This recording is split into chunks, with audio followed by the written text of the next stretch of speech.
Welcome back to Network Africa, where we did promise you we'll be looking more into expectations for 2017, but very quickly, 10,000 prisoners in the Oromia region in Ethiopia have been pardoned by the states. The government says they had shown good behavior in prison and were expected to be agents of change and development in their communities. A quote regional government statement is saying that it is not known, however, whether they were among those who served up to 13 years or more after receiving life imprisonment. Now back to a really interesting story about expectations for the new year. Our correspondent in Washington, D.C., Ayo Tunde Balogun, joins us now with more on this. Ayo, very interesting report you had on the Nigerians who, had real great expectations for 2017. Do they know what to expect, however, from the next president of the United States, Donald Trump, who will be sworn in a couple of weeks? Well, Amarachi, indeed, it's an interesting one. But for the family that I spoke with, the Akinode family, yes, it will appear that the government of Donald Trump, the government that is coming in, they don't really know what to expect from the president-elect when he gets to be sworn in on January the 20th. But they did talk about his or the admiration of Mr. Donald Trump, being a shrewd businessman, a very successful businessman who was able to somehow sway the minds of many of his supporters, leading to the election and, of course, the actual election itself to emerge as the next president. They didn't see it coming, but, like everyone would say, every Nigerian that I tried to speak with to find out more about this scenario playing out in the United States, they seem to have their fingers crossed to really know exactly what will the policies of Donald Trump will be. But right now, presently, as we speak, they really can't say that this is what he's going to be doing, for particularly people who are in the diaspora, Nigerians in the diaspora, and other foreigners who are in the United States. So they're still very much having their fingers crossed, and they're hoping for the best, really.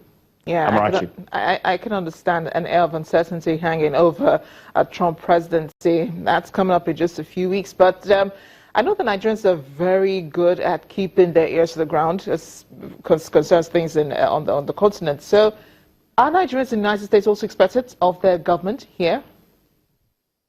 Yes, when I spoke with the family, they made an interesting revelation to me, which I'm sure many people back home will also agree with me, and that is that many Nigerians who are resident here in the United States, yes, they are there, or they are here rather in the United States for one reason or the other. You talk about people leaving the shores of Nigeria to come to the Western world and the United States in search of greener pastures, as we normally would say. But for some people that I've actually spoken with in the last couple of days, they expressed their desire to really come back home to Nigeria to get things going for them. But of course, they will want to see so many changes in terms of how the country is being run by the government back home. So you talk about people having so many ideas, brilliant ideas, projects that they really want to implement back home in Nigeria. But because of the situation, the economic situation, the recession, issues of corruption, infrastructure, and all of that, they find it difficult to make a decision of coming back home. So they want certain issues addressed politically and economic-wise. And once they begin to see improvement back home, they just might begin to, have a rethink and start coming back home, to set up things for the people. Talk about giving back to Nigerians back home. And they're really expectant of that as well. Amarachi. Well, what can I say? Nigeria is big enough to contain everybody. So, if they're coming, they should come. Thanks a lot, Ayo. Thank you so much. Thank you so much. Now the fun continues in South Africa as people are still quite excited about making it into the new year. Revelers mark the event with a colorful carnival. Watch.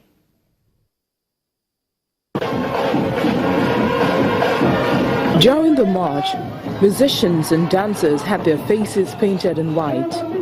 They waved parasols, strummed banjos, and made merry with music and dance.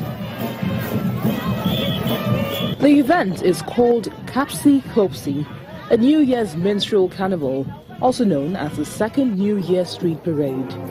Two celebrations take over the streets of the mother city, Cape Town, each year. One falls on December the 31st and the other on January the 2nd. The celebration kicked off at about 1 p.m. and lasted until the night. People in the parade come from various communities in Cape Town, according to the parade organizers. They would spend a whole year of their spare time to practice dances and songs, and so they could shine at the carnival. The parade attracts more than 100,000 spectators every year. We're in Cape Town and it's a lovely 2nd of January where every year, this time the Kaapse Klopse come together to commemorate the history of the Cape Malaysian people. So yeah, and then a lot of people come with their faces painted, beating the drums. The day mustn't end because we're enjoying ourselves here. Every year we come and watch it, so we're looking out for them to continue. It's our culture, yes.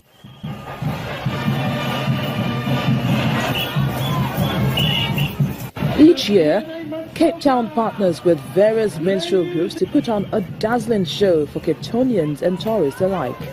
The activity dates back to the 19th century when slaves were allowed to have one day off at the start of the new year.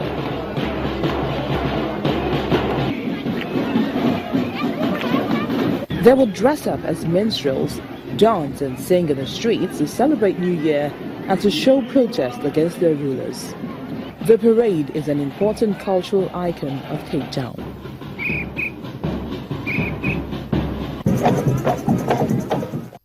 Let's hope the excitement lasts until the end of 2017. Thanks for watching Network Africa. I am Amarachi Ubani.